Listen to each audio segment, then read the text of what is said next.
Okay, so the top question you guys asked me is, why am I not losing weight?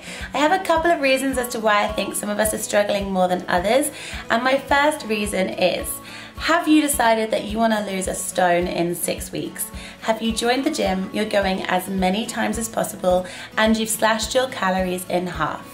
If that is so, yes, you will lose weight, but in 6 weeks' time, you will have exhausted yourself, you won't have anywhere to go, and you'll reach a plateau with no further weight loss. What do we want to do? Right, when I have a client and they come to me and they have a weight loss idea, if they're completely new to the whole healthy lifestyle, we have the best situation ever. Because what I want to do is I want to find out naturally how many calories that person is eating on a daily basis. Something like MyFitnessPal is perfect for this. I'll get them to input their diary for about a week and we'll work out an average amount of calories, and hopefully they haven't brought them down too low. Next, working with them, I will help them to find the most amount of calories they can have without putting on weight. So for me, I can eat about 2,300 calories a day without exercise, and I will just about make sure that I maintain my weight anymore, and I will put on weight. So for me, I can't eat any more than that. 2,300 is pretty amazing. So I try to find this out with all my clients. Once we found it, we make sure that those 2,300 calories are good calories. We're not just eating Mars bars and crap food. It's 2,300 of really high nutrient-rich foods. Of course, there can be the odd Mars bar in there if you want as well, but the main majority of it is good foods.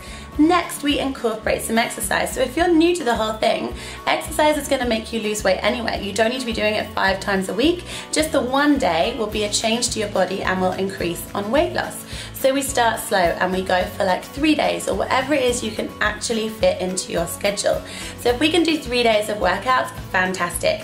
We stick with this until we have some weight loss, and then when we plateau, we have so much room to go. We can either add in a new day of exercise, or we can increase the cardio, or we can reduce a couple of calories, or we can change your macros, so we can reduce your fat or reduce your carbs. We have so many ways to go before you are exhausted, before you're in the gym 3 times a day because you have nothing else you can do, and before you're living on like 1,000 calories. I want you guys to be really sensible with your bodies.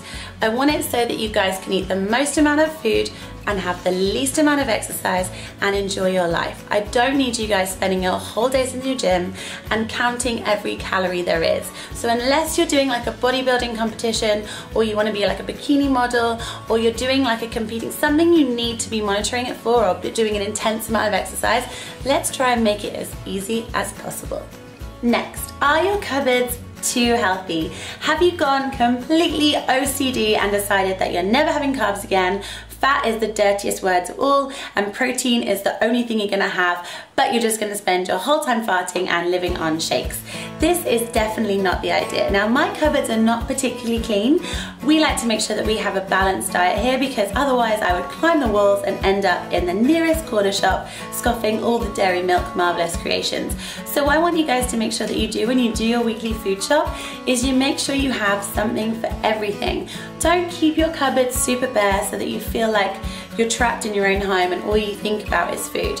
Sometimes we get too addicted to being really healthy and it just shocks your body too much. The more you take out means later on the more you can't put back in. So try to keep as much and as many food groups in as possible before you try and remove it all. Remember, if you take bread out and it's gone like 6-7 weeks, you might find that bread then gives you a tummy ache.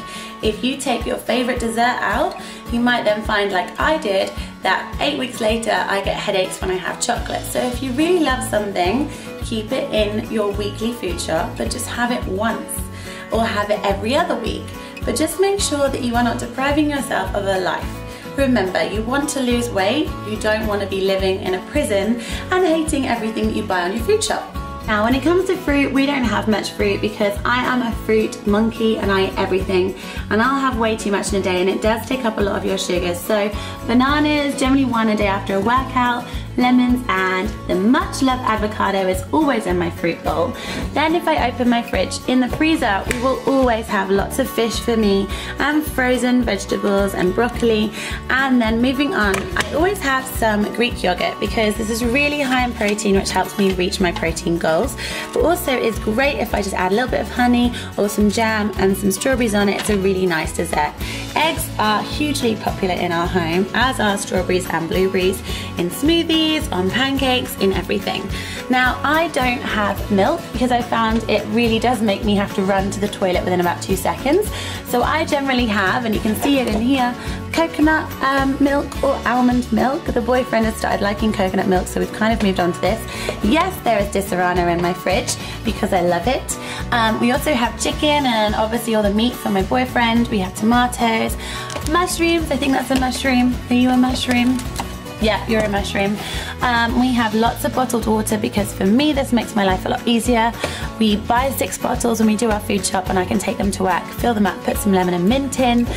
We also have our spinach and we have loads of beers because we have great friends and I love beer. In our vegetable little section here there isn't that much because a lot of it we have is frozen. So sweet potatoes are always a big yes in my household, and courgettes are something I love, and again another beer. Because the broccoli is already in there and I have tomatoes, and that's pretty much it for the vegetables at the moment. Nail varnishes are obviously part of your nutritional guide. And again, beers again. So our fridge has kind of got a little mixture going on. And then moving in, we always have the porridge because this is my favourite thing for breakfast. And let's talk, woo, I'm getting caught, cable's getting caught. Let's talk the cupboard. So we are a very busy family here, and I know it's lazy, but we have recently been buying these Tilda rices because, ooh, it's gonna drop, because it's already measured out, it's microwavable in 2 minutes, and I know how many carbs there are in that. So one of these is pretty much half of my daily allowance of carbs. So it really helps me out. We also have like lean greens, we have some superfoods going on in here. Moving down, there is bread, okay? I love bread, but it has to be fresh bread, otherwise I am the size of a 9-month-old pregnant lady within about 5 minutes. Again, I've got some quinoa in here, which is great for protein. We've got nuts. Leon loves these chocolate rice cakes. Again, high in carb, not crazy high in carb, but they're really low fat and they're not very high in sugar. So I sometimes have those if I've come home from work and I cannot wait another 20 minutes for my dinner to be on the table. I will ransack and have one of those. And then we have our section of drugs. Not fun to eat, but really good to keep me alive. So that's what I mean by keeping your cupboards full of everything. There was also chocolate. It's now in the bin. Hold on. In here because I've already finished it. It's only been in the cupboard for about 2 days and it's gone. But do you know what? I really enjoyed it. Next, are you a stressed person? Now I know in my holiday vlog I talked about how I was normally a level 9 and I always try to bring myself back down to a 3. Now stress is hugely important for weight loss. Some people are really, really lucky and they lose weight when they're stressed, but most of us don't, and I'm definitely one of those. I don't know if you've ever felt really, really stressed and just felt like your stomach has swollen by like 20 inches. Now, it won't have swollen by 20 inches unless you're extremely unlucky, but it may well have deposited a little fat layer around your middle to keep you safe. Now, when your stress levels are high, your body thinks that you are going through a hard time, and cortisol levels rise. It's like a fight or flight, so it's kind of like you're in danger. It thinks that you might starve and therefore tends to hold onto everything you eat and stores more fat around your organs to protect you. So, the more stressed you are, the more you're going to feel like you have love handles, and the more you're then going to get more stressed. It's the worst vicious cycle. A bit like when your skin goes really, really crap, and so you spend loads of money on acne treatments, and it gets worse, and then it continues. But the days when you forget about your skin is absolutely fine.